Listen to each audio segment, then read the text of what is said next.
عاشقی و دانایی تو به زمان کس نده کردن برن کس نده کردن برن کرد جنددن جنده برده تاکبی آلا کردن جنده برده تاکبی آلا کردن هم خوردن رنگ تو شورشی سردکن کنادیان مدارشان سردکن کنادیان مدارشان Kurdun verin, kesmedi kurdun verin, kurdun şimdinin. Şimdi bebe takeli hala kurdan, şimdi bebe takeli hala kurdan. Hem kurdun, Meryav'u key müsrefin, din iman fadiman her iştiman. Din iman fadiman kurdu Kurdistan, kesmedi kurdun verin, kesmedi kurdun verin. Şimdi bebe takeli hala kurdan, şimdi bebe takeli hala kurdan. Davi kurdra, bu yeter fi vekşiran, babı kuyna şimdikin taci cihan, babı kuyna şimdikin taci cihan. Kesne be kurdun verin, kesne be kurdun verin, kurdu şimdidin. Takeli hala buradan, şimdi ve takeli hala buradan. Orduyum hep hazır o amadene, can feda ne can feda, her can feda. Can feda ne can feda, her can feda.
حسام دکا بیشن چه مواد هفته خواست؟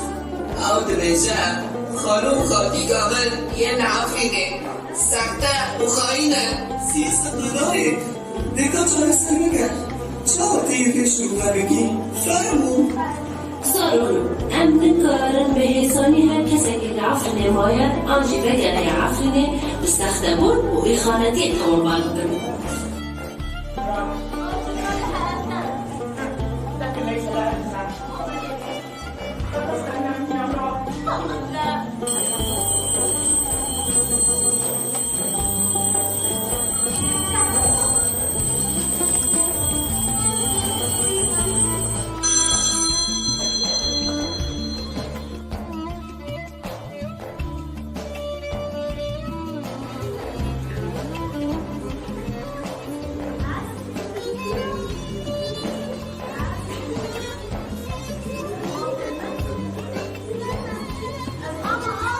بالسنة واحد يا تناولك بالصوت كوبو تناول روبر تناولك بالصوت ثانية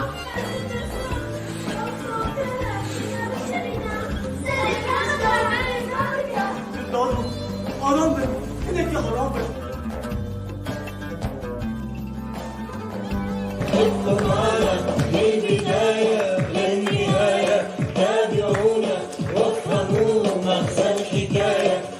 ريهان خاسر من تأليف أحمد إسماعيل، إخراجي أنا خوشناف زازا، ومعي ممثلين علاء الشيخ وماري الخوري. وهل نقودك جاهزة؟ وعقد البيع أيضا جاهز يا لقمان.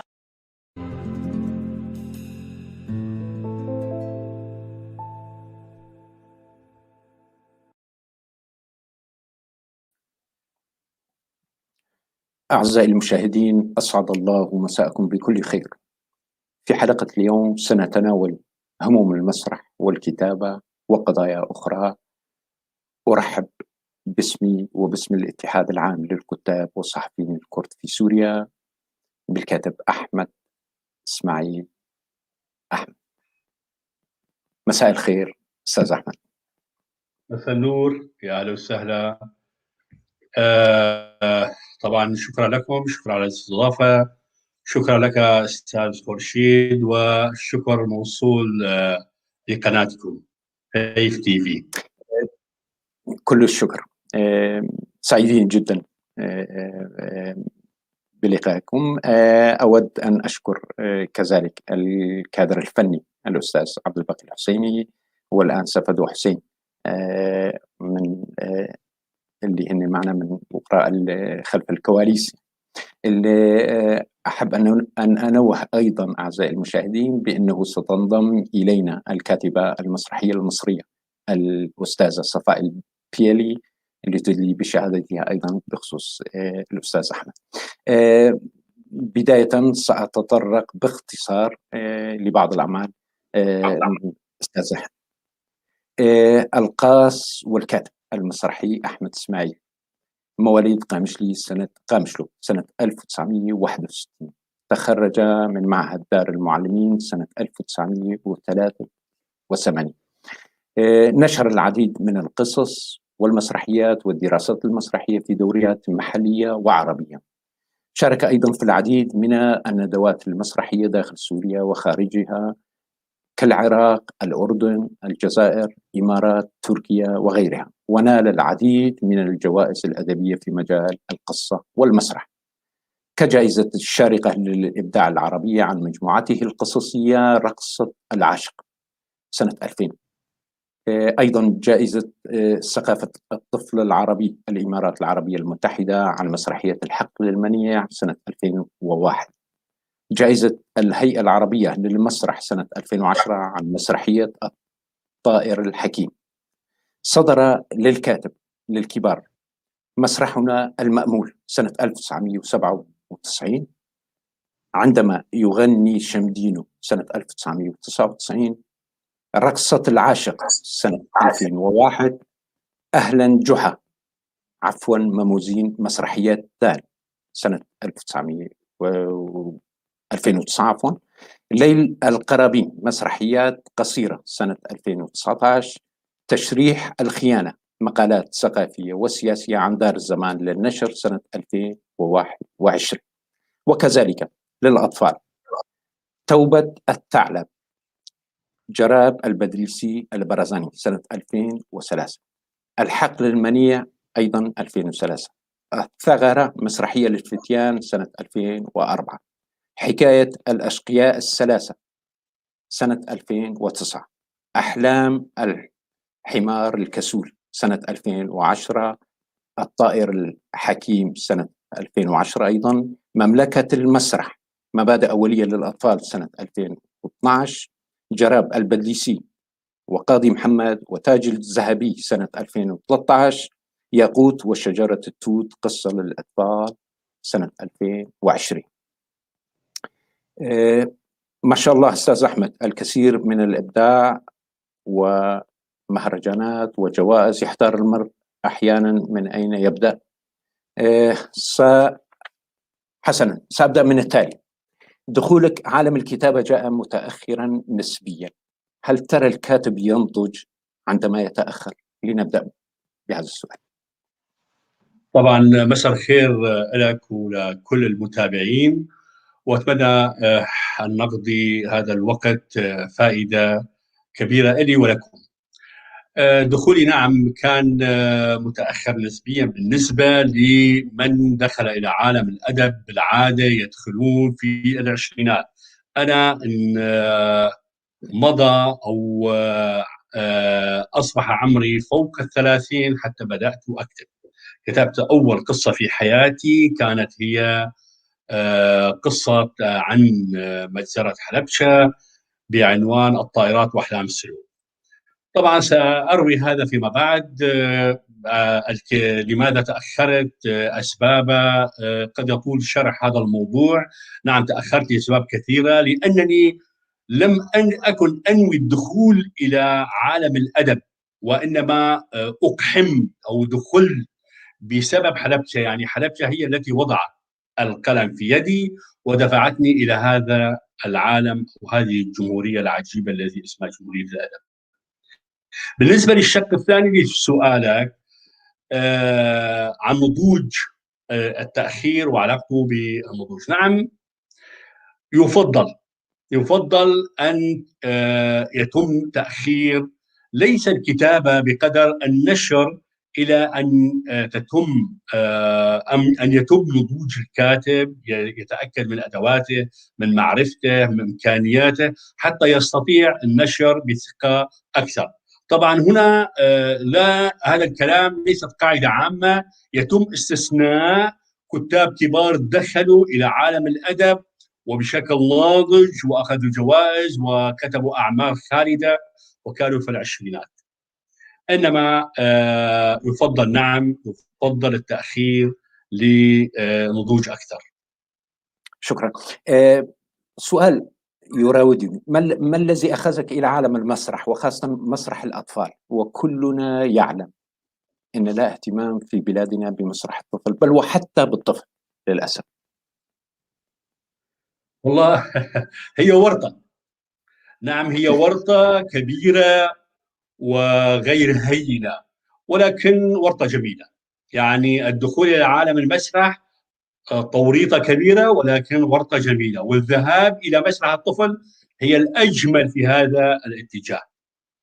أنا ذهبت إلى المسرح أريد أن أروي قصة أو التجربة الذاتية التي حدث معي، ليست للمعرفة بقدر لمعناها التربوي. أنا كتبت، يعني ذهبت إلى المسرح، كانت البداية عندما كنت طفلا صغيرا. في هذه المرحلة كان أبي رجل عفوا كان هناك اجتماع حزبي في بيتنا. كان أبي ينتسب إلى حزب البارتي. كان الاجتماع في نهاية الستينات. طلب والدي من والدتي أخذ أخوي وأن أبقى أنا كي أساعدهم. أثناء ذلك في الليل تم قرع الباب بشدة. حدث أن كانت جارتنا طبعا، فذهبت، طلب مني أن أذهب إلى فتح الباب وتم إطفاء النور وذهبت. كانت جارتنا وكانت امرأة فضولية. فتحت الباب، سألتها، قالت لي من في بيتكم؟ هذه الأصوات ودندمة الرجال. قلت لها لا أحد في البيت، كلنا نيام. سأكرت السؤال، فبدأت أنا أدفع الباب وهي تمد رأسها لتعرف. قلت لها نحن هناك عائلة، بيت عمتي في البيت، لكنها أصرت، قالت لي بهذا الشكل أن كل هذه الأحذية هي لبيت عمتك وكلها للرجال. المهم قلت لها نحن نيام، ومثلت دور النام وقلت لها خالي والله نحن نيام يعني، وسكرت الباب ورجعت. فرجوعي كل رفاق أبي كانوا صامتين، وفجأة بدأوا يبتسمون وأثنوا علي أنه أنا مثلت وكنت ذكي. لاحظ هنا هذه النقطة التربوية، تم الثناء والمديح سموا هذا بالتمثيل، قالوا لأبي إسماعيل أبوه ابنك ممثل، أوه عظيم. فظلت هذه الشغلة في ذاكرتي، المسرح، الذكاء، المديح. كبرت، أصبح عمري، توفى والدي باكرا وأنا في الصف السادس، في السابع الثامن تم جاء مخرج شاب مسرحي إلى المدرسة، طلب أطفال كي يشكل فرقة مسرحية، وأنا بعشق إلى المسرح رفعت يدي، ذهبت لكي الاختبار. أثناء الاختبار لخجل الشديد، وأنا كنت لصغري وحتى شبابي وحتى فترة قريبة كنت خجولا بشكل غير طبيعي.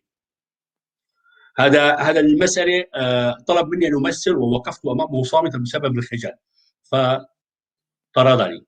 نعم، قال لي أنت لا تستحق أن تكون ممثل، وجئت ولا تعرف التمثيل، وأنا في داخلي عوالم فظيعة. خرجت وأنا بحالة خيبة فظيعة.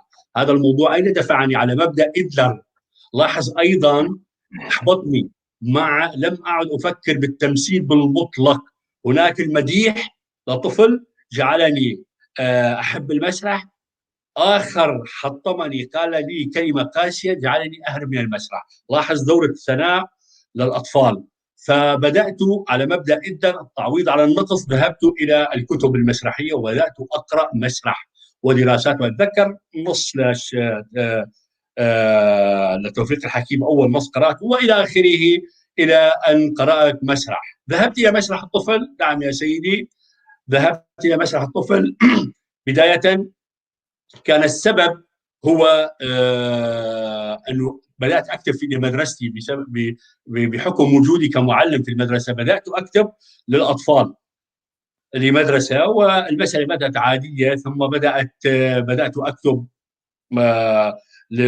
عروض، وأخرجت عروض، فوجدت ثناء فظيعا كبيرا مهما. بدأت أكتب نصوص الأطفال. كانت المسألة مسألة وظيفة، مسألة حالة تعبئة وقت فراغ، رغم عشقي لم أفكر بالكتابة.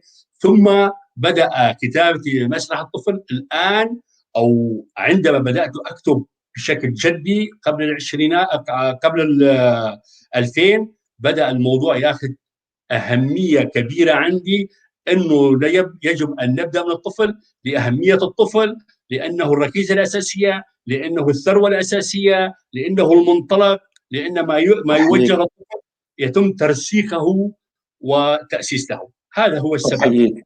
أحييك نعم. أحييك، خطوة مباركة، أحييك. لنعد إلى شكسبير.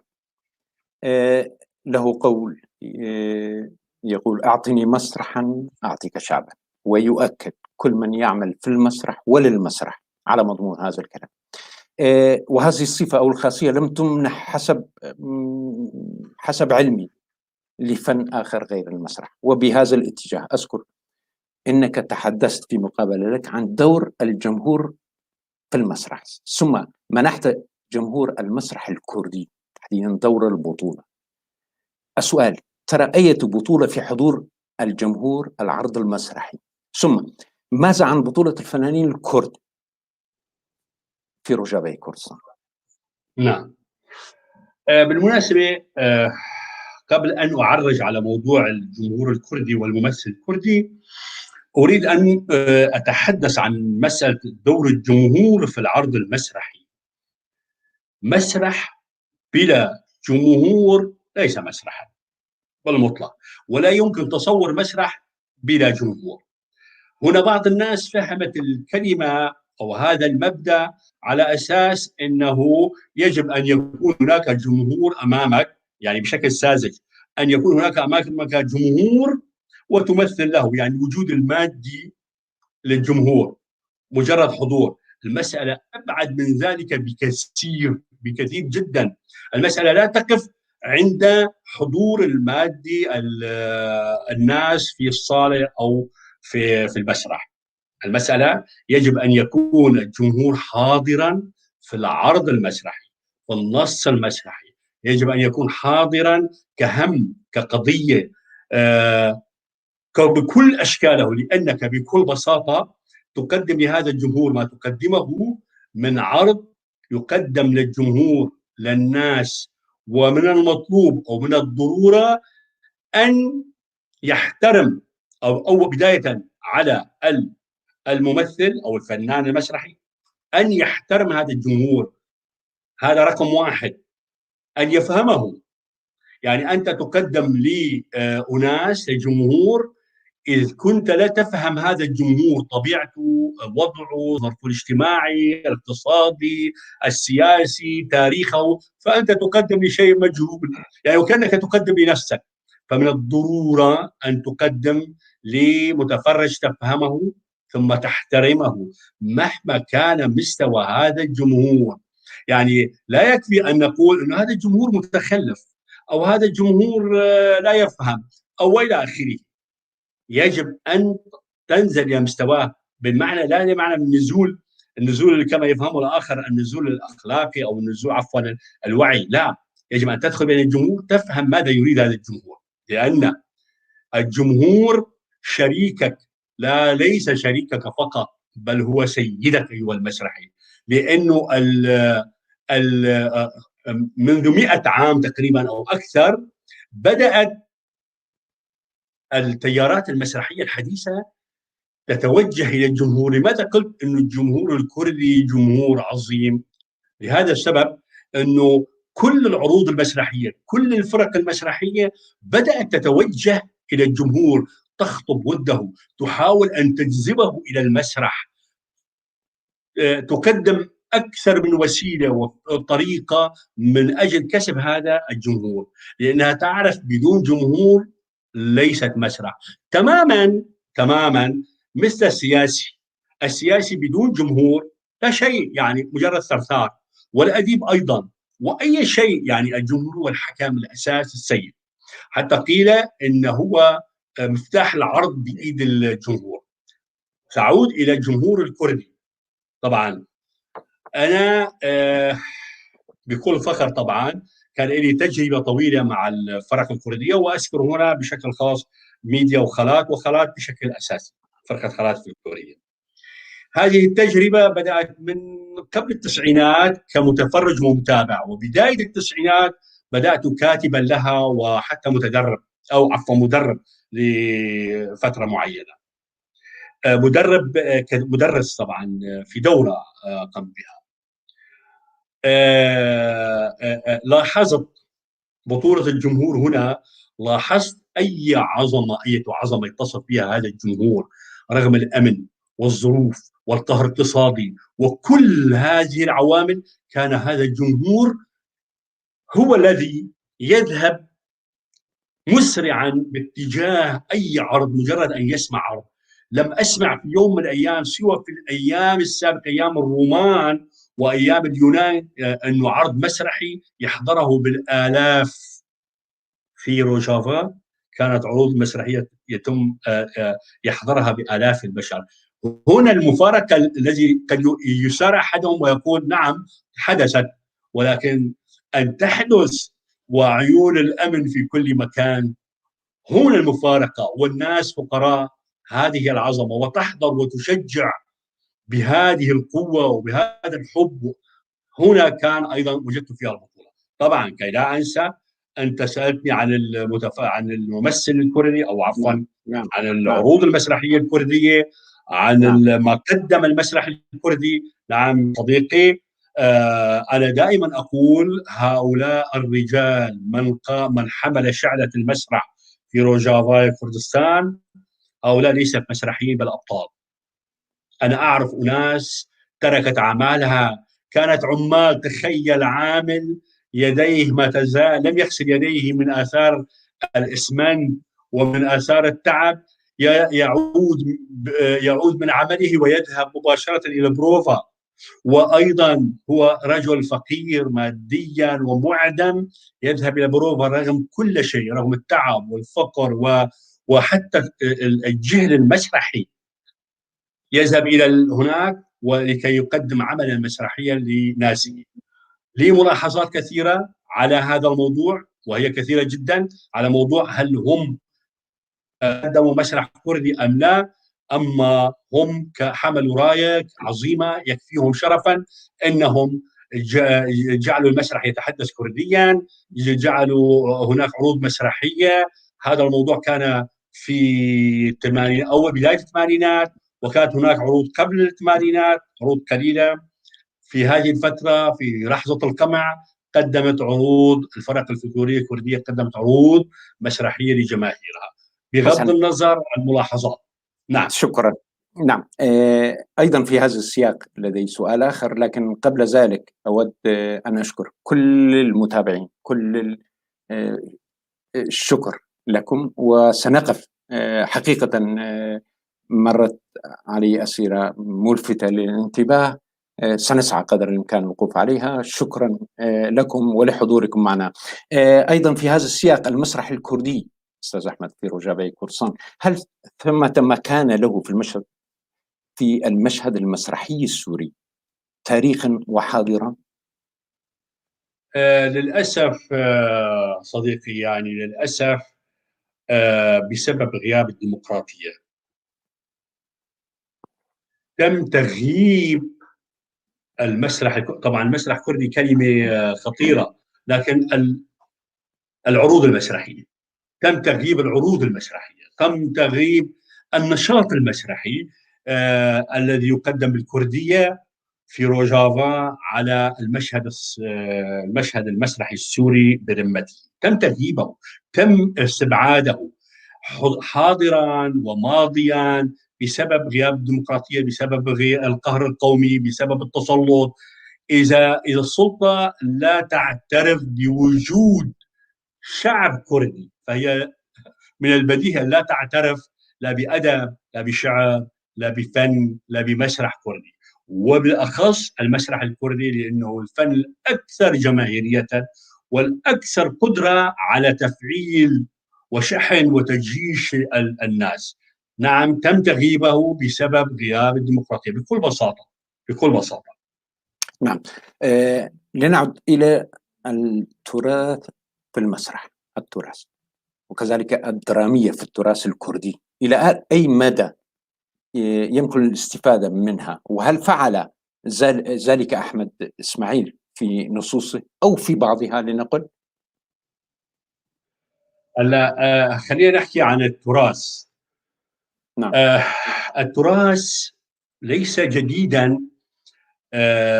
تقديم التراث أو الاستفادة من التراث المسرحي، عفوا التراث في المسرح. أساسا عندما بدأ المسرح من اليونان، من بلاد الإغريق، بدأ انطلق من التراث. والرائد المسرحي أسخيلوس له كلمة مشهورة يقول: إني أقنع بما يتساقط من مائدة هوميروس، من فتات. يعني فتات هوميروس التراثية ما قدمه الرجل يحوله إلى أعمال مسرحية. وقيس وكل ما قدم فيما بعد كان استفادة من التراث. طبعا شكسبير وغير شكسبير وقبله وبعده ظاهرة عالمية حتى اليوم. الناس تعود للتراث، تستفاد من التراث. لماذا؟ لأن التراث يقدم مواد كثيرة فيها عنصر درامي متوفر، لأنها قريبة من أذواق الناس، من روح الناس، من قلوب الناس، لأنها تصل الناس بسرعة، يعني دون استئذان تدخل إلى قلوب الناس وإلى وعي الناس. هنا الناس بدأت تعود إلى التراث. طبعا جملة من الأسباب، لكن ليس كل من تناول التراث تناوله بشكل صحيح أو قدمه مسرحيا. الخطورة أنك تعود إلى التراث وتقدم المادة التراثية كما هي، والتعامل مع التراث على إن حالة متحفية، بحالة سكونية، بحالة جامدة. نحن نعود إلى التراث كي نستفاد منه، كي نستثمر. ونحن لا نقول نقدم التراث، وإنما نقول نستثمر استثمار التراث في تقديم أعمال. لماذا؟ لأن المسرح ببساطة شديدة هو فن الآن وهنا. يعني فن ماذا؟ فن الواقع، فن اللحظة، يعني فن هذا اللحظة وهذا الواقع. ولأنه التراث ماضي، فإن من المغامرة أو من الخطأ الفظيع أن تقدم التراث كما كان. يعني تخيل انا لو قدمت درويشي عبديه كما كان، او حمدين وشمدين كما كانت، لا، ساذهب الى دمر علي مثلا واسمعه افضل مما اقدمه كما هو، انما اقدمه كما يجب او كما يناسب الواقع، كما يناسب هموم المواطن، يناسب ظروفه، وبطريقه فنيه وانتصر فيها للمسرح. بالنسبه لي انا، لانني اكتب بالعربيه، خفت كثيرا من ان اقدم الجا الى النصوص التراثيه، يعني كان سبب يعني في خشيه، لكنني تناولت في يعني ملامسات. اكثر شيء استفدت منه هو ماموزين، لكنني قدمت ماموزين، ماموزين ضمن كتاب، وهذه المسرحيه في مقدمتها الشرط انه هي تراثيه وهي تنتمي للتراث الكردي. وضحت للقارئ غير الكردي كي لا يختلط على الناس انه هي لي او هي من تراث اخر غير الكرد، فكان هناك اضطرار ان اوضح هذه المساله.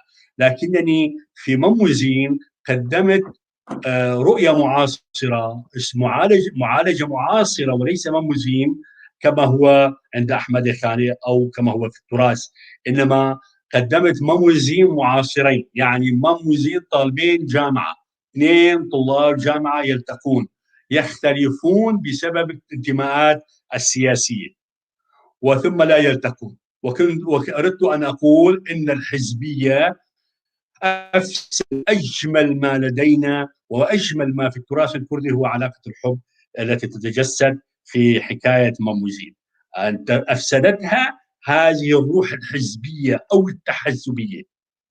هنا كان هذا بهذا الشكل تناولت في هذه المسرحية أكثر مسرحية تناولت فيها التراث الكردي.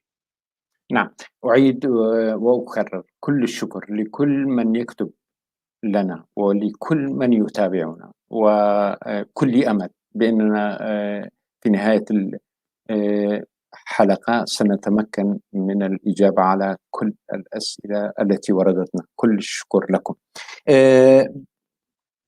حضرتك أستاذ أحمد قدمت تجربة رائدة في روجافي كورسان في مجال المسرح. طبعا التاريخ، مسرحة التاريخ الكردي أقصد، تجربة رائدة في مجال مسرحة التاريخ الكردي. وأعتقد أن التجربة رائدة كردستانية، وذلك لأنها هي التي توجهت للأطفال والتي حملت اسم جراب البدلسي، والتي كانت مسرحية البرزاني هي الحلقة الأولى منها.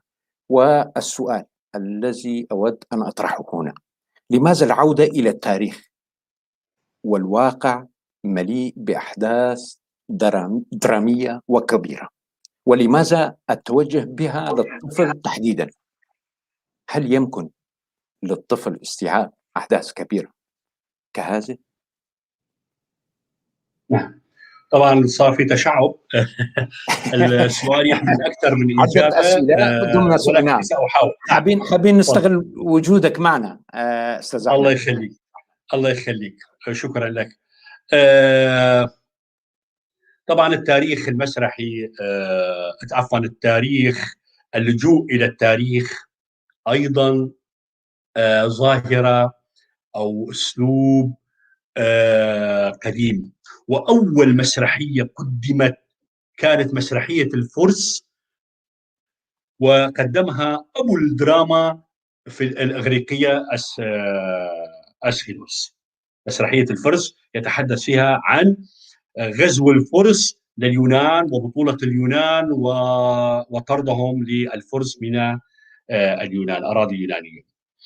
لاحظ هذه التجربة الأولى، ثم تكررت هذه التجربة، وعند شكسبير أعظم وأول رائد يعني تناول في تاريخياته التاريخ بطريقة رائعة ومدرسية، يعني عفوا هي علمت الأجيال التالية كيف يجب أن يتناولون التاريخ بطريقة لم يكن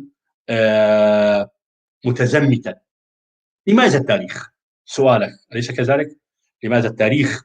لماذا تعود إلى التاريخ؟ أنا عندما أعود إلى التاريخ لا أعود إلى التاريخ كي أبقى في التاريخ، لا أعود إلى التاريخ كما يفعل البعض كي أكدس التاريخ، كي أتحصن في التاريخ، كي أتخندث في التاريخ. أنا أجعل التاريخ في خدمة الفن. أنا أتناول من منظور كاتب مسرحي، فأنا أستفاد من التاريخ. الناس تناولت هناك مثلا كما شكسبير كما غيره التعامل من السبب في تناول التاريخ. هناك ظواهر عديدة في التاريخ تتكرر دائما، يتم تكرارها في التاريخ ولا يتم الاستفادة منها ولا يتم دراستها ولا يتم الاهتمام لها. يعني شكسبير كان البطل لديه هو كرسي الملك، وكلهم كانوا يتساقطون حول هذا الكرسي. الملك عفوا، وأولاده وأبناء العمومة والنبلاء، الكل كان يسقط حول هذا الكرسي. يعني كان الكرسي هو البطل عند في تاريخيات شكسبير، الحكم، الملك.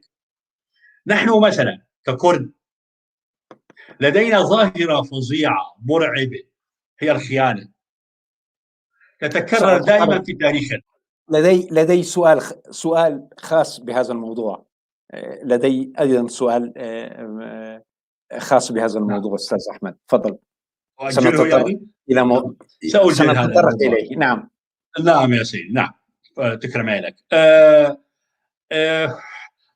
هناك ظواهر كثيرة في التاريخ الكردي تتكرر كثيرا، ونحن نقع فيها دائما، تتكرر. دعك من الخيانة، أخطاء تاريخية متكررة، لأننا لا نقرأ التاريخ، لأننا لا نقرأ التاريخ لا يعني أننا نقرأه كما يقرأ استصهارا أو بصما، يقول أنا أعرف. قراءة يعني الفهم، الوعي، الاستيعاب. نحن لا نقرأ التاريخ، نحن لا نفهم التاريخ، نحن لا نهتم بالتاريخ، وبالتالي هذه الأخطاء تتكرر معنا دائما. هذا جانب طبعا جانب مهم. فأنا عندما أذهب إلى التاريخ وأتناوله من منظور كاتب مسرحي، يعني له شروطه، يعني أغير، أبدل، أحذف، أضيف، لكن لا أشوه. الأحداث الكبرى تبقى هي، الشخصيات تبقى هي، ممكن أن أضيف، القضايا تبقى هي، ولكن أشحن، أغير، تبديل هنا أو هناك، أضغط سنين، أحذف سنين، كل هذه من حقي. وأضيف بعض الأشياء فهمي لها، وكله بما يخدم الواقع، كله في خدمة الواقع والمستقبل، وليس من أجل خدمة التاريخ. التاريخ ذهب ومضى، لكنه متى يزعجني عندما يتكرر ويقف أمامي. أنا عندما ذهبت طبعا لتجارب، يعني لكتابات في تناول التاريخ، كما قلت لا أعرف إذا كنت تتحدث عن جراب البدليسي. تناولت في جراب البدليسي، وأنا وسميتها جراب البدليسي لأنها شرف خان البدليسي هو أول مؤرخ كردي. أنا سميتها باسمه، والجراب هي الكرك. هذه التي نضعها معنا ونضع فيها الحالات التاريخية. الأخت صفاء دخلت على الخط، يا أهلا وسهلا. مرحبا أستاذ صفاء. يسعد مساكي. الأستاذة صفاء البيلي، الكاتبة والباحثة المصرية، يسعدنا انضمامك لنا. مساء الخير. مساء الخير أستاذة صفاء. أستاذة صفاء، الصوت عندك مغلق، يا ريت تفتحي الصوت. أنسي صفاء. تمام. مساء الخير. أنسي صفاء، هل تسمعيني؟ عم تسمعيني؟ صوتك ما في. أنا حابب أستغل ريثما الأنسة صفاء تتمكن من حل مشكلة الإنترنت. اليوم عادة كنت أتواصل معها أثناء، يعني كتابيا كنا نتواصل أنا وياه عن طريق الكاتب أحمد إسماعيل. اليوم اتصلت فيها هاتفيا، فردت علي قالت مين حضرتك؟ قلت أنا خورشيد كذا، بدنا ننسق بخصوص المقابلة. فقالت ردت علي يعني كسر أفشي للمشاهدين، مين حضرتك؟ كيف تتجرأ باللهجة المصرية؟ كيف تتجرأ تحكي معايا؟ حقيقة أنا يعني كنت في موقف لا يحسد علي، فكنت على وشك القول إنه أنا ليه يا أختي؟ أنا هو أحمد إسماعيل هو اللي ورطني، يعني أنا ليه؟ ف بنفس الوقت قالت أنا حبيت أمزح وأهزر معك باللهجة. تحية لمصر ولروحهم المرحة وللفكاهة المصرية. إذا كنت تسمعيني أنسة صفاء، يسعدنا. أرجو الأستاذ عبد الباقي، الأخوة في الكنترول، أعتقد لدى الكاتبة المصرية الأنسة صفاء، إذا ممكن تستعيني بسماعات، ربما الصوت عندك مغلق. الصوت مغلق. الصوت مغلق عندك الأستاذة صفاء. الصوت مغلق. نعم. حسنا. أستاذ أحمد لنعد ريثما يتم حل هذه المشكلة. بالله الكنترول خلي كله يضغط على نعم. وإلى ذلك لنستغل الوقت. نعم. تتردد في كتاباتك. أنا بس أريد أوضح أنه موضوع التراث، عفوا التاريخ، كتبت نصوص في التاريخ الكردي من البرزاني، قاضي محمد، جلال بدر خان، واللي سميت التاج الذهبي، جمهورية مهاباد. نعم. كل هذه المواد تناولتها بصياغة وقدمتها في نصوص أدبية. شكرا. نعم. سنتطرق إليها أولا، لكن ريثما تتم حل مشكلة التقنية لدى الكاتبة صفاء، لدي سؤال أيضا. تتردد في كتاباتك نبرة الحزن وصيحات الرفض والثورة بهذا الشكل أو ذاك، حتى في نصوصك الكوميدية بالمناسبة. ماذا لو عاد بك الزمن إلى الوراء؟ هل كنت ستكتب على نفس الإيقاع، وخاصة وأنت تشاهد ما آلت إليه الثورة؟ لدي سؤال. نعم. أنا يعني لا أريد، أنا طبعا نبرة الحزن والقهر، أنا ابن شعب مقهور، وأنا كنت مقهور. يعني أنا أيضا في حياتي أيضا عشت يتم مبكر وقهر ومعاناة مثل شعبي. يعني أنا صورة مصغرة عن هذا الشعب المقهور والحزين، فكان من الطبيعي أن ينعكس كل هذا القهر في كتابات، يعني بشكل أوتوماتيكي، رغم أنه أنا كنت منتبه إلى هذه المسألة، ولكن لم أكن أو أكون أوجه كتاباتي إلى هذه المسألة. بقت كنت أعالجها المعالجة كانت هي الأساس عندي.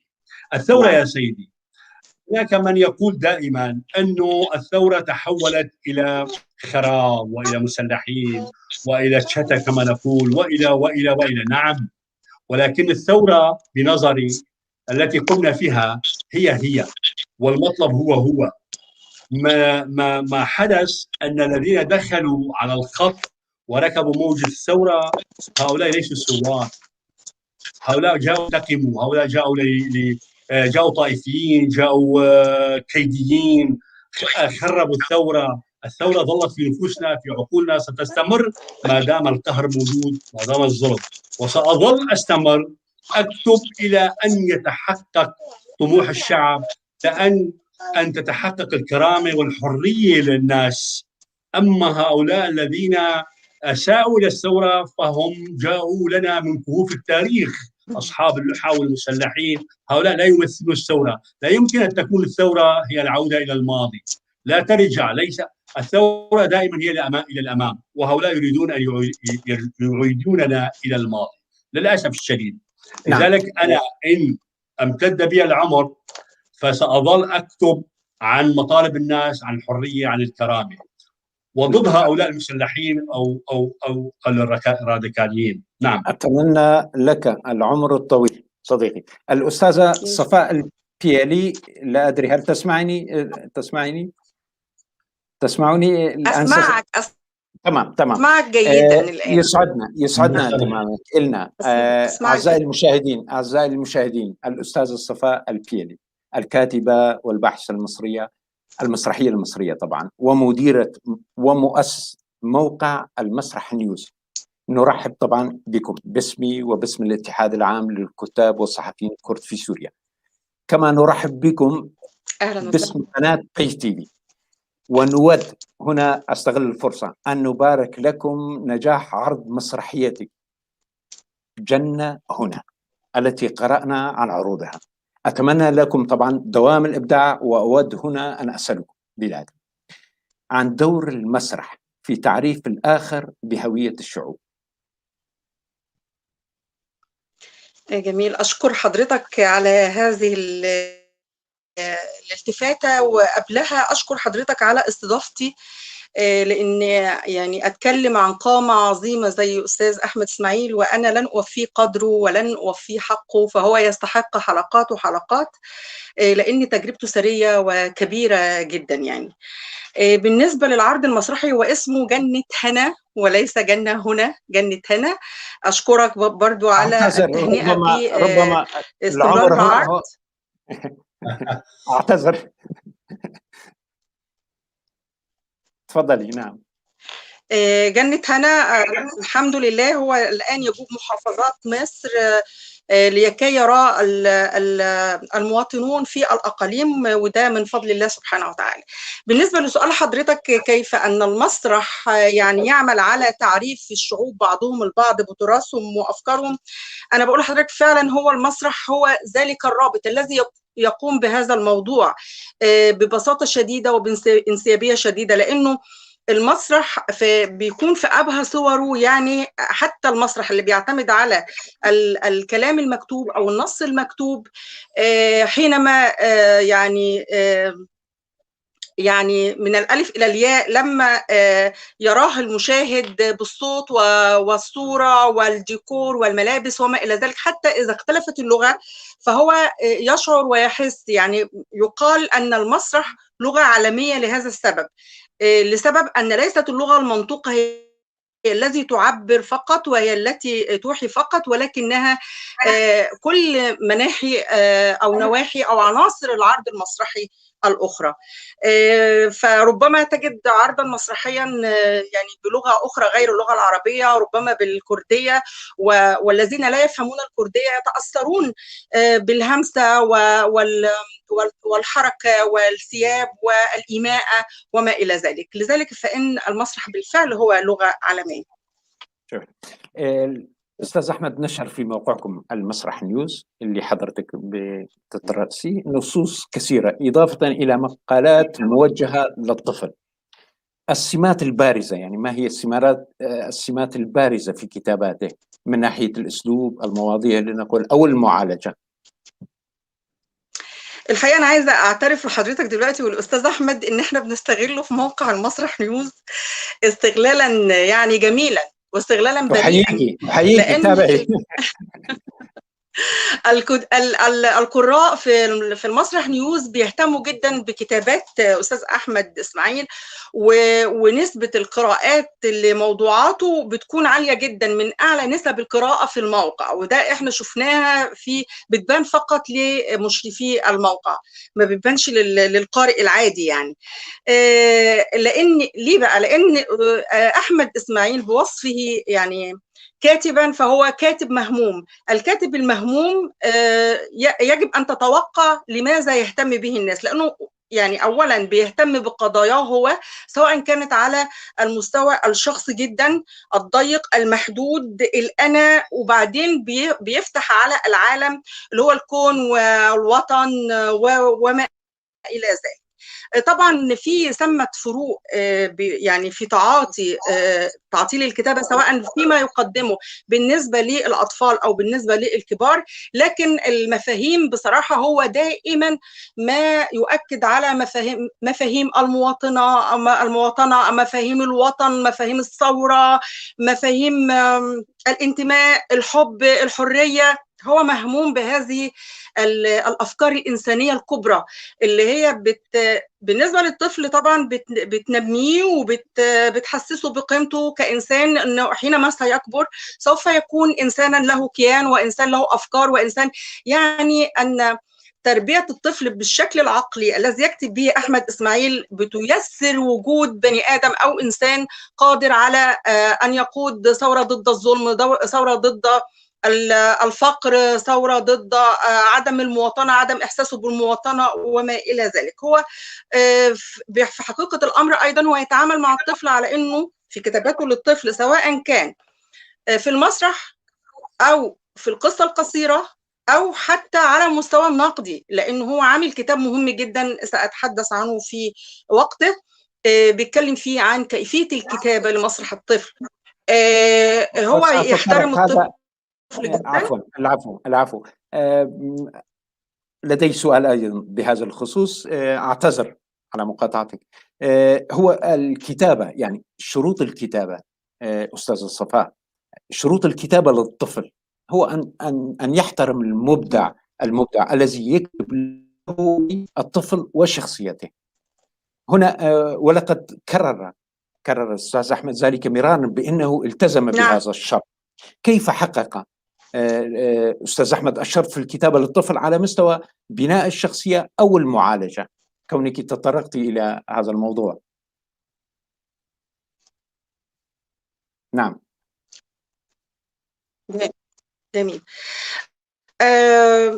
بص حضرتك، احنا ممكن جدا نرى هذه الجدية وبجدية شديدة جدا ازاي تعامل مع الطفل في نصوصه، سواء كانت النصوص القصصية للطفل او اللي طبعا بيحط فيها خبرته الواسعة كأب وكمعلم مارس التربية، او أرى الفلسفة او علم النفس. يعني انا لما بقرا نصوصه قرأت له كثير من النصوص اللي سواء اتنشرت في كتب او اتنشرت في مجلة ماجد. هو يعني بيستلهم التربية، هو لا يهدف الى التلقين ولا الى الارشاد اللي بيحصل في كتير من المدارس طبعا، وده آفة كبيرة جدا.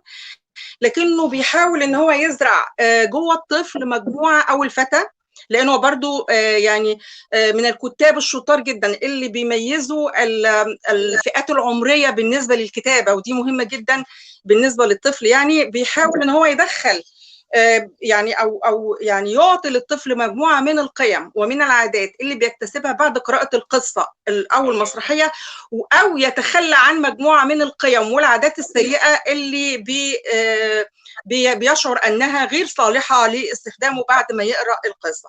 يعني مثلا بيزرع فيه مثلا روح الصدق، الانتماء للوطن، زي مثلا موجود عنده في قصه اسمها رفع العلم تقريبا. بيصور الطفل، بيصور عقله، بيخليه اكتر وعيا، بيدرك كل ما حوله، بيديه الفرصه ان هو يتعامل مع الاشياء بشكل اقرب الى الصواب، ولا نقول الصواب حتى لا يعني نصادر حريه الطفل. فهو فعلا بيعطي للطفل حرية التلقي، وأن يعني يحدث نوع من أنواع الحوار ما بينهم، ودي الكتابة الناجحة على فكرة يعني.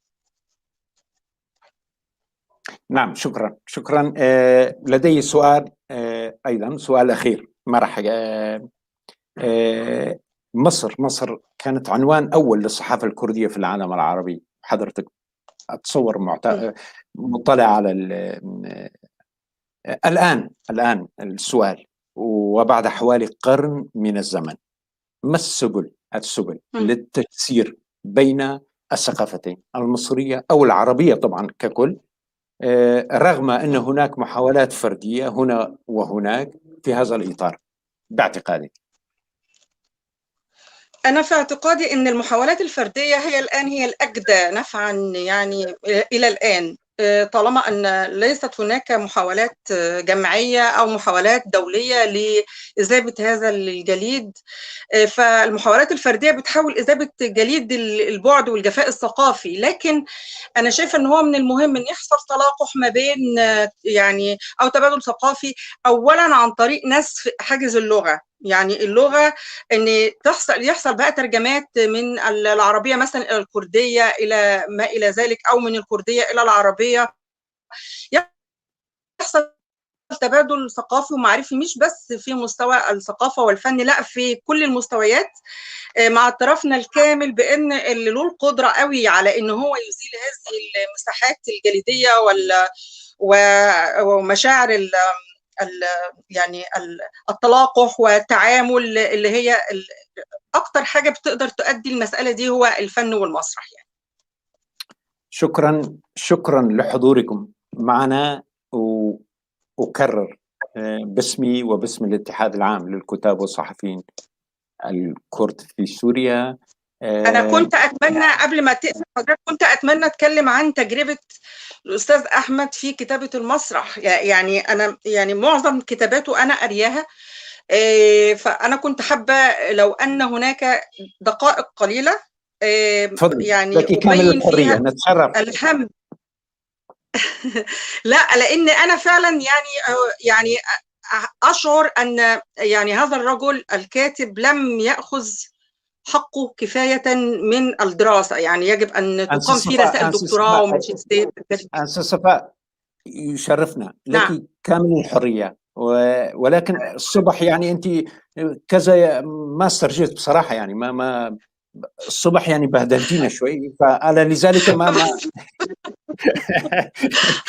تفضلي. أنا دايما أنا أستاذي العزيز أستاذ أحمد يعرف إن أنا عندي نص مسرحي اسمه امرأة عنيفة، فهو دائما ما يطلق عليا امرأة عنيفة، لكن اللي بيعرفني بعد كده بيلاقي إن أنا أطيب يعني حد في الدنيا والله يعني. فيعني الله يخليك الله يخليك. هو انا بعتقد ان الكاتب الاستاذ احمد اسماعيل في كتاباته عموما بيحضر الهم الانساني العام، وده شايفه ان زي ما احنا بنقول المثقف العضوي هو المثقف الذي يحمل هموم مجتمعه ومشكلاته، ايضا الكاتب العضوي هو الذي يعني يعبر عن قضايا وطنه وانسانه. أنا في اعتقادي إن الأستاذ أحمد اسماعيل لا يقل أهمية مع فارق التشبيه عن مثلا مرحوم سعد الله ونوس، وهو طبعا بل يزيد على ونوس إن هو اهتم بقضايا الكرد. يعني مثلا سعد الله ونوس اهتم بالتراث وعمل موازنة بينه وما بين الواقع، لكن أستاذ اسماعيل عمل برضو نفس المسألة. يعني هو اشتغل على التراث الكردي بالذات، وهنلاقيه ده موجود في نصوصه واضح جدا جدا. المجموعه اللي هي بتاعت شامندو تقريبا، عندما يغني شامندو او شمدينو، انا بخطأ في شويه في قراءه الاسماء برضه. انا كمان اخطأت في انا كمان اخطأت.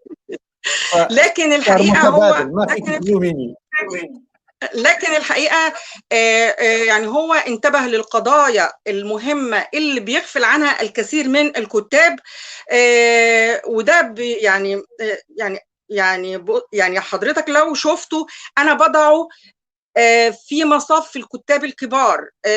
مثلا استاذنا المفكر السوري الكاتب الكبير استاذ عبد الفتاح قلعجي، وهو ربما او بالتاكيد هو صديق استاذ احمد، يعني طبعا له تجربه عظيمه، حتى ليس فقط في المسرح وليس فقط في القصه القصيره وما الى ذلك، لكن ايضا هو له كتاب في الشأن السياسي لسه صادر حديثا، يمكن نزل الاسواق لسه، اللي هو في تشريح الخيانه. حتى حضرتك تخيل كلمه تشريح الخيانه كيف يعني عن طريق مجموعه من المقالات السياسيه البسيطه الموجهه للراي العام البسيط، كتبت بلغه سهله جدا بيعبر فيها عن قضايا الوطن بالذات اللي بينتمي اليهم الكرد.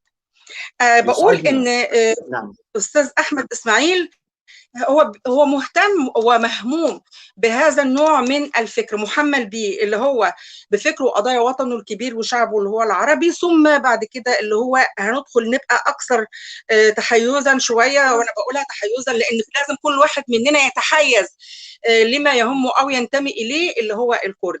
بتلاقيه عبر كتاباته اللي انا قريتها له كلها دائما ما يركز على الانسان المقموع،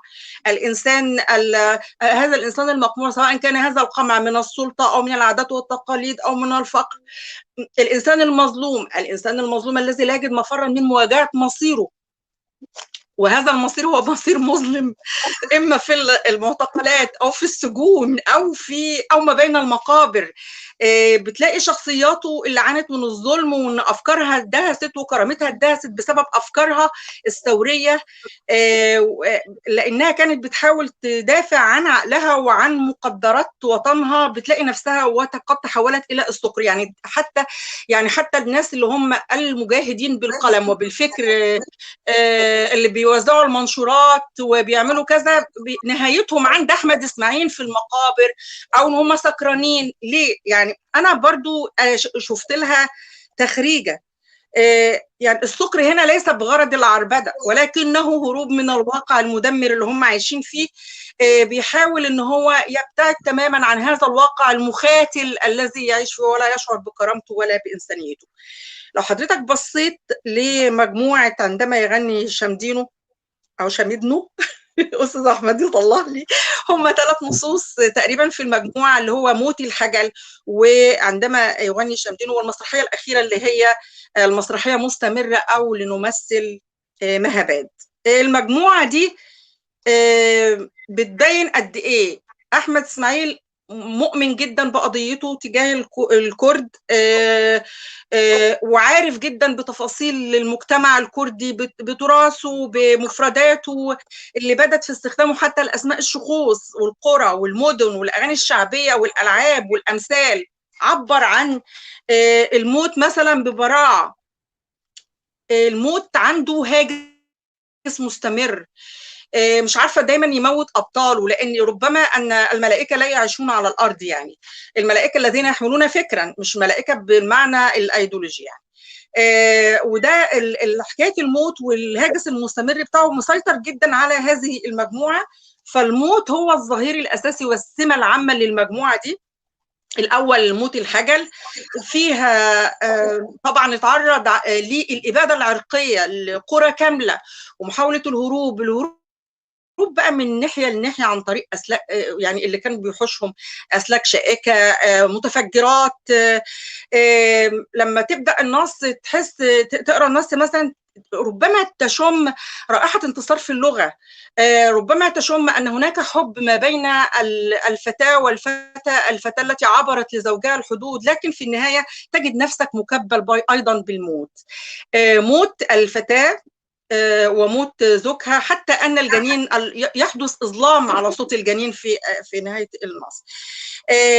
يعني هو دائما ما يصدم القارئ، حتى في عندما يغني شمدينو. النص من النصوص اللي هي نوعيه الديو دراما، زوج وزوجه كبار في السن، وصلوا من العمر يعني ارذلوا زي ما بيقولوا، لكنهما يتذكران كلما تذكرا الجوع والعطش والالم وفراق ابنهما العاق، اللي هو دائما ما يقول لها ابن الكلب الذي لم يفعل فينا كذا، ابن اللي مش عارفه ايه هو.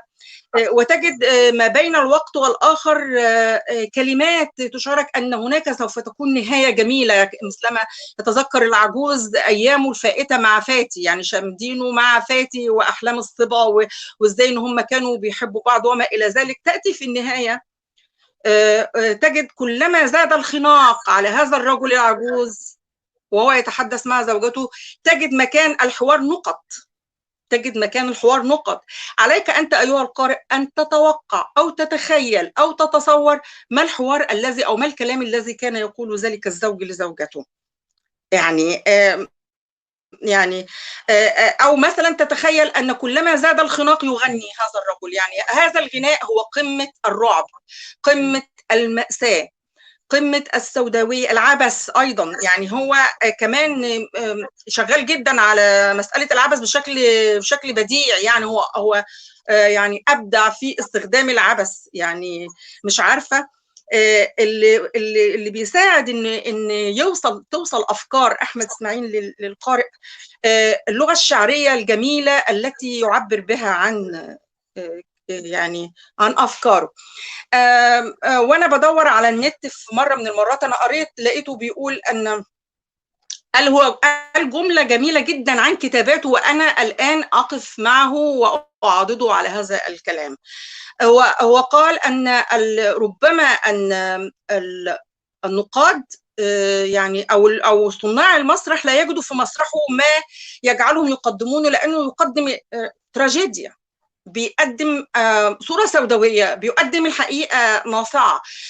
أما القارئ المتفهم العاقل الذي يريد أن يعرف الحقيقة فيجد نفسه عند أحمد إسماعيل، لأنه لا يميل إلى الكوميديا. حتى لما بيعمل كوميديا حضرتك بيعملها كوميديا ساخرة، بيعملها كوميديا سوداء مش كوميديا عادية. النص الثالث اللي هو في المجموعة بتاعت شمدينو اللي هو الممثل مهباد، برضو هو بيركز على نقطة جميلة جدا، بيقول إذا أردت أن تمثل فلتمثل حقيقتك. هذا ما فهمته من النص. استخدم زي ما قلت لحضرتك في تيمة العبث في النصين الأولانيين. أما في النص الثالث الممثل مهباد استخدم مسألة المسرح داخل المسرح لبرنديلو، اللي هو أهم حاجة فيه كان 6 مسرحيات تبحث عن مؤلف.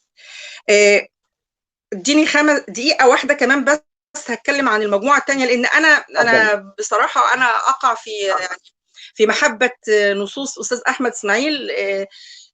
يعني مجموعة ليل القرابين من أهم النصوص اللي أنا قريتها عربيا، اللي بتتكلم عن برضو القهر وعن الظلم وعن استعباد الإنسان، وإزاي إن هو يحاول أن يتخلص من هذا القهر. الكاتب أحمد إسماعيل مسكون بالوجع، ويمكن فاتني الجزء اللي أنا قلت إن أنا هقول إن هو قريته في حوار من حواراته، إن هو بيقول إن يعني أن أحد أقاربه قد حفر له قبرا لأنه كان هو مولود يعني أنات كثيرة، وهذا الأنين بالرغم من أنه كبر وأنه يعني الحمد لله يعني شفاه الله، إلا أنه في النهاية ما زال يلازمه هذا الأنين فعلا تجد صدى هذا الأنين في نصوص أحمد إسماعيل، يعني إنسان أو كاتب مسكون بالوجع. في ليل القرابين، مجموعة ليل القرابين، أول نص يطلعك ليلة السجين السعيدة، ويا أستاذ أحمد لم تكن ليلة سعيدة أبدا. يعني هي يعني ليلة العرس ما بين الزوج والزوجة، يعني هذا الرجل سجين الرأي الذي دافع عن رأيه دائما ووقع يعني في معاناة، هو يبحث عن حريته وحرية وطنه ويقع سجينا ويتعرض يعني لأبشع أنواع الظلم وأبشع أنواع يعني الأرق والتعب، اللي هو أرام وشهناز. يعني حتى الأسماء أهو، يعني الأسماء أنا أعتقد أنها أيضا من الموروث الثقافي اللي بينتمي إليه أحمد إسماعيل. في متواليات، مجموعة من المتواليات 1 2 3 4 غير المجموعة الثانية كانت مجموعة من اللوحات. هذه المتواليات كلها من أول متوالية لحد آخرها في كل نص مسرحي بيخليك تصعد معاه، اللي هو إيه، صعود الحوار لحد ما يفجر لك في النهاية ما يحدث. يعني في هذا النص الأول ليلة السجين السعيدة، في النهاية كأن هذان الزوجان يعيشان في قبر يشمان رائحانتنا. طوال النصوص تجد ما يسمى بجلد الذات، يجلد الذات. حتى في النص الثاني اللي هو القربان جودي هذا الشاب البسيط ماسح الأحذية في الميدان، والمحقق الذي هو مصر أن جودي هو الذي يعني أطاح بتمثال مولانا، تمثال مولانا أو تمثال الوالي يعني، وحطمه. يعني أي عبث، يعني أي عبث. فيقسم هذا الجودي أن الذي فعل ذلك هو الرياح العاصفة أو العواصف. أبطال أحمد إسماعيل أبطال معذبون كلهم، أبطال بيتعرضوا للتحقيق، أبطال يعني حتى لما يقول مثلا ايه سينتقم الله منهم، يقول له امتى ربنا ينتقم منهم؟ يعني لن ينتقم الله منهم الا اذا هبت عاصفه اخرى. يعني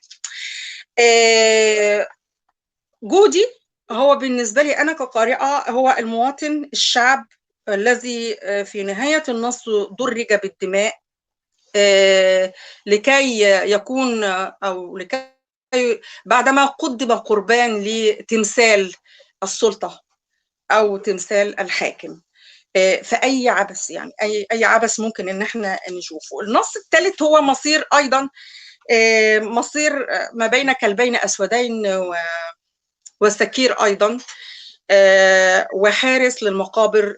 المقابر على فكرة يعني مكان مشترك عند أحمد إسماعيل في نصوصه. المقابر مكان مشترك، السكر يعني حالة مشتركة.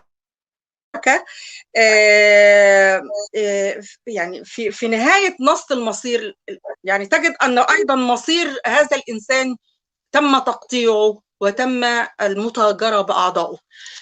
هذا ما وصل من النص. هناك نصين آخرين ختم بيهم الكاتب الكبير أحمد إسماعيل المجموعة بتاعت ليل القرابين، نصين مونودراما اللي هو نسرين، والنص الآخر عجوز في الغابة. نسرين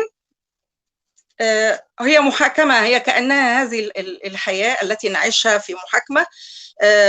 تعتقد أنك دائما محاكم، ثم في النهاية أنت تعيش على مسرح، على خشبة مسرح الحياة، ثم ما بعد ذلك ربما نكون مخطئين ونكون نحن يعني في مستشفى مجانين أو ما إلى ذلك. يعني من خلال نسرين اللي هي أيضا بتكلم أمها في التليفون طبعا، وهو بيستخدم ببراعة لأن الماجستير بتاعي في المونودراما، فهو بيستخدم حيل المونودراما، لأن المونودراما دي فن العزلة وفن الاغتراب، ويلجأ لها دائما الكاتب لكي يعبر عن جوانيات الشخصية اللي هو بيتكلم عنها. ونسرين هي الشخصية التي عانت من ويلات الحروب، وعانت من الآلام ومن مشاعر متضادة كثيرة. بتتكلم عن طفولتها في قامشلو، وقامشلو هي عشق أحمد إسماعيل الذي دائما ما يكتبه ودائما ما يتغنى به. هي أيضا كانت من في طفولتها كانت من الطلائع البعث. نسرين هي تظهر على خشبة المسرح عجوز، لكنها لم تبرح 9 سنوات يعني من عمرها، لكنها التعذيب أيضا يشعر الإنسان بالعجز، أو يعني يشعر الروح أو يحول الروح من إنسان، من شاب إلى أو من طفل إلى عجوز.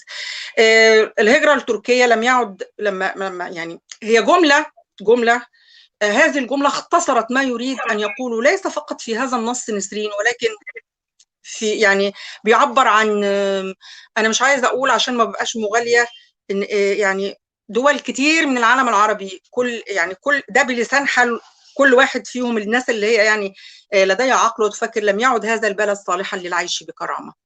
هذه الجملة نضع تحتها عدة خطوط. فعلا الكثير من الأوطان لم تعد صالحة للعيش فيها بكرامة، وهذا ما جعل أن هناك هجرات غير شرعية. وحضرتك تعلم أن يعني الهجرات غير الشرعية ما الذي يحدث فيها، وهو عبر عنها ببراعة، وهذا السواد الذي يحدث وهذه البحار، وكيف أن الأب مات والأم شعرت بموته أو حست بموته، وإن إزاي بيحصل انفراط لعقد الأسرة وعقد الإنسانية عموما. الرعب اللي كان بيصيب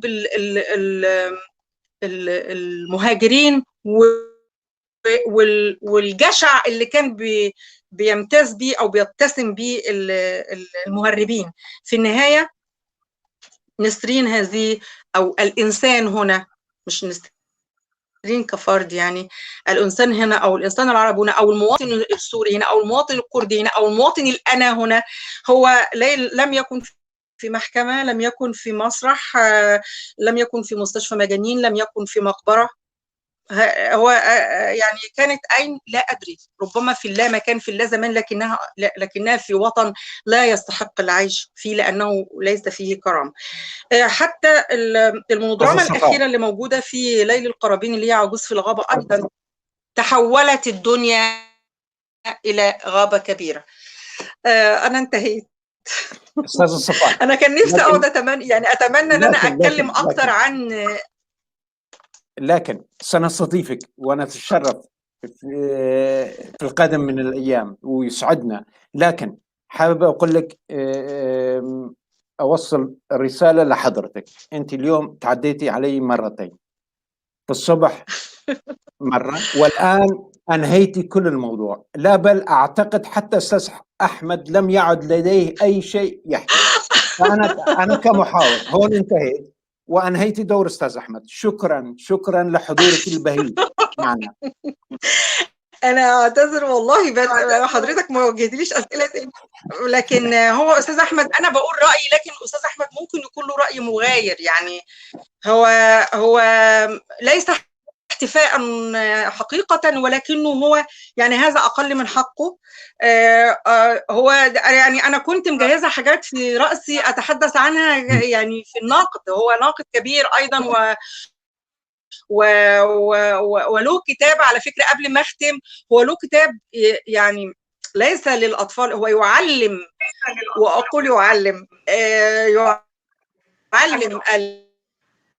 كتاب الطفل كيف يكتبون مسرحا للطفل. يعني اللي عاوز يكتب مسرح طفل كويس يقرأ، فهو فيه كل ما يستطيع أو كل ما يحتاجه. كاتب المسرح للأطفال في سنهم المختلفة، بيعرفوا وبيعلموا، وبدون ما بيقولوا إن أنا بعلمك، وبدون ما بيقولوا إن أنا بعرفك. هو لا يقوم بدور المعلم، ولكنه هو بيقوم بدور الوسيط ما بين الطفل وما بين الكاتب. بالتأكيد. أشكرك، وأنا بعتذر على التطويل. شكرا لكم ولشهادتكم ونفتخر بكم،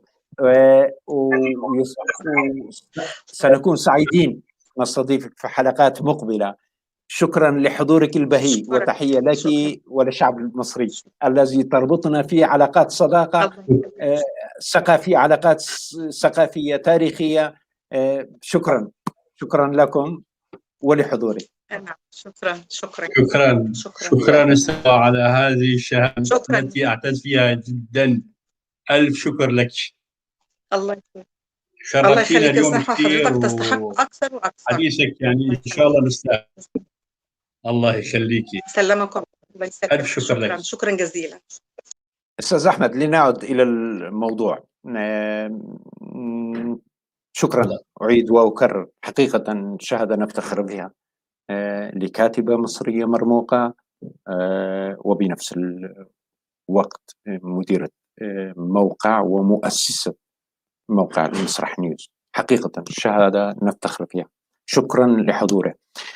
في ظل موت الكلمة في المسرح أستاذ أحمد، في ظل موت الكلمة ونهوض الرواية بقوة، لماذا بقيت في حقل المسرح ولم تغادر لنقل للحراسة في حقل الرواية كما فعل ويفعل غالبية الكتاب زملائك اليوم؟ يعني طبعا أنا كمان أكرر الشكر للأستاذة الكاتبة الكبيرة صفاء البيري.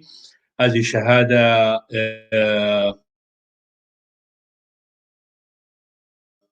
ليست لأحمد إسماعيلي لشير، وهي صديقة شعبي أيضا. ألف شكر لك سيدتي.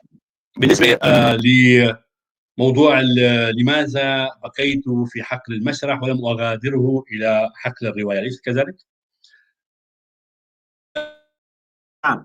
نعم، هذا كان سؤالي. نعم. أحببته حب الأول، لا أستطيع أن أغادره. أحس إن علي أكتب له وأبقى في هذا الحقل، أحرص في هذا الحقل. أستاذ أحمد العفو، وأنا أفهم حالة واحدة بهذا المجال. الصوت يتقطع يعني لازلت. نعم، الصوت يتقطع أحيانا. الآن هو واضح. واضح. نعم، واضح؟ تفضل تفضل تفضل. نعم نعم. أنا أقول إنه المسرح هو الحق الذي أنا دخلته بحب، لن أغادره.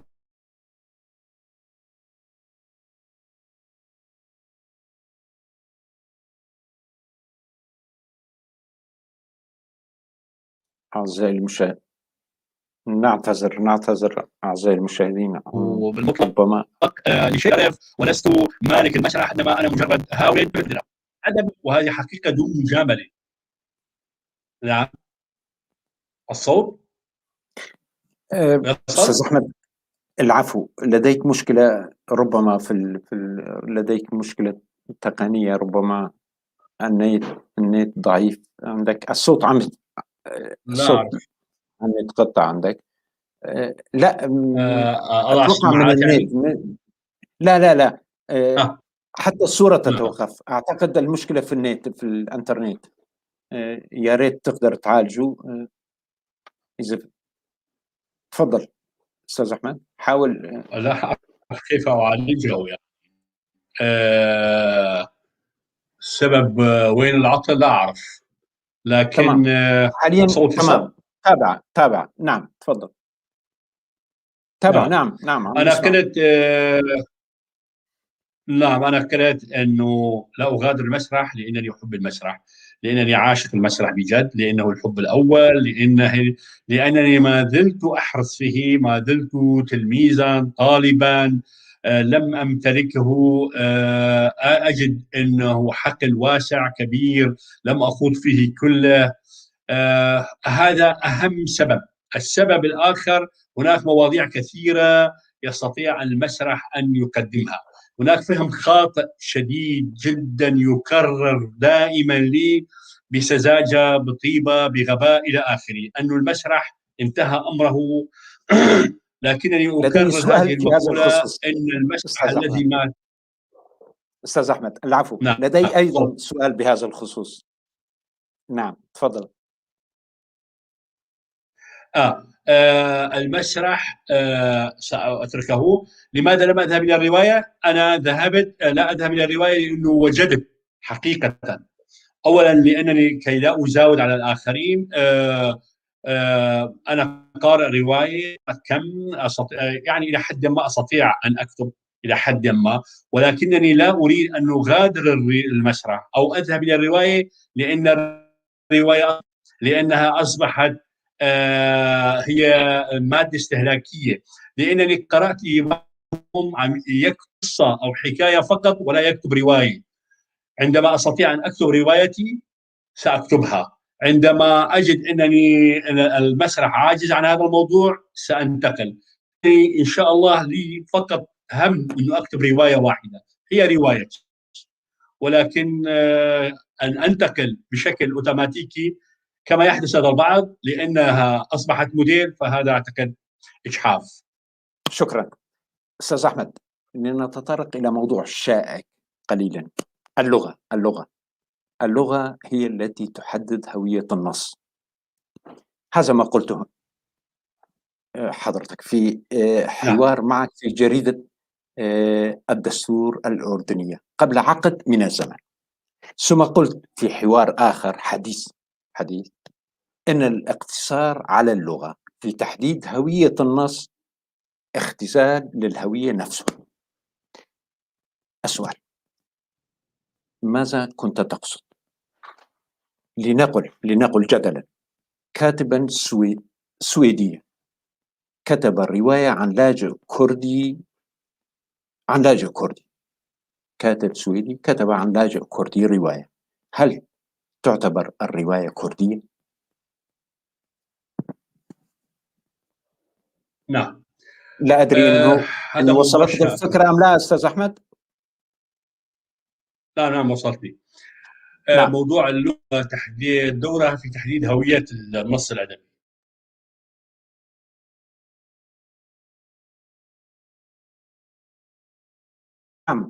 نعم أستاذ أحمد، هذا ما كنت أقصده. نعم، لا أدري إن تسمعني أم لا أستاذ أحمد. أرجو من لا أدري، يبدو أن لدى الأستاذ أحمد مشكلة تقنية. أتمنى أن نعم. هل هذا هو المقصود؟ أستاذ أحمد أعيد أكرر السؤال، ربما لم تسمعه. اللغة الصوت عندك، يا ريت تفتح الصوت عندك مغلق أستاذ أحمد، يا ريت، أرجو من الزملاء في الكنترول إذا بإمكانكم تفتحوا الصوت عندك. أستاذ أحمد إذا تسمعني افتح الصوت عندك، الصوت عندك مغلق أستاذ أحمد. نعم، شكرا. السؤال كان كالتالي: اللغة هي التي تحدد هوية النص. اللغة، حضرتك قلت في مقابلة، إن لم أكن مخطئ، جريدة الدستور الأردنية قبل عقد من الزمن، ثم في حوار آخر حديث قلت أن الاقتصار على اللغة فقط هو في تحديد هوية النص، أقصد اختزال للهوية نفسها. ماذا كنت تقصد؟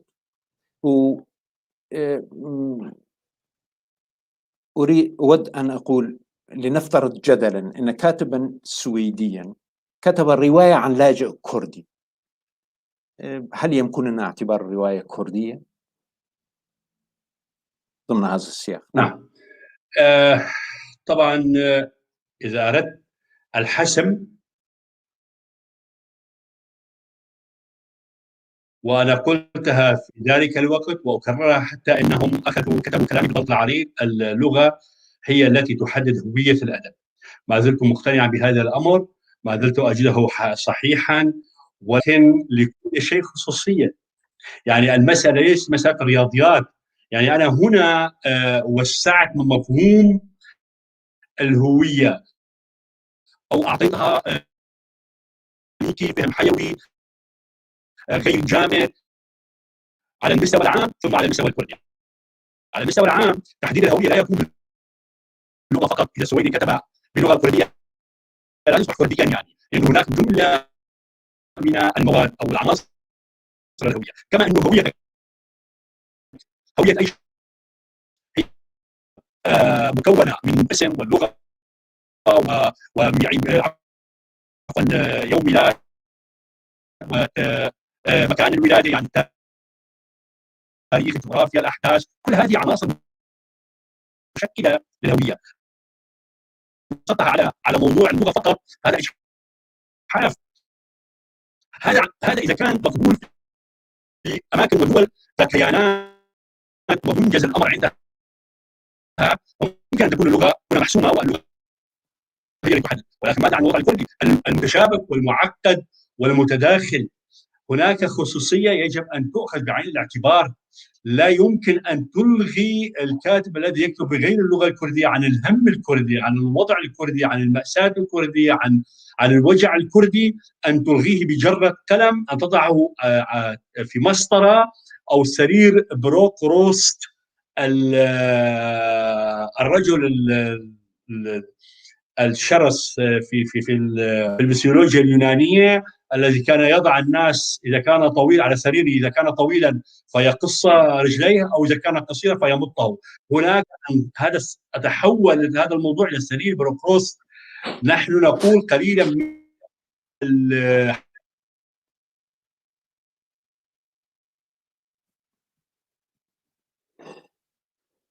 من أستاذ أحمد، أتوقع للأسف نعتذر أعزائي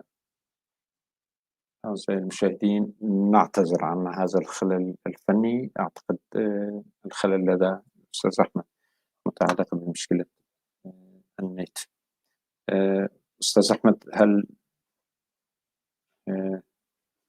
على العموم نحن على وشك نقترب من نهاية الحلقة. كان بودنا لدينا أسئلة كثيرة، وكذلك أسئلة كثيرة من قبل المشاهدين. للأسف لم نتمكن، يبدو خلل فني حصل عند الأستاذ أحمد. شكرا لكم متابعينا الأعزاء. ونتمنى ونعتذر عن هذا الخلل الفني. حقيقة بعض الأمور خارجة عن السيطرة، مشكلة البث المباشر هذا هو. شكرا لكم، شكرا لحضوركم، شكرا لكل من كتب لنا. إلى حلقة قادمة، كونوا بخير.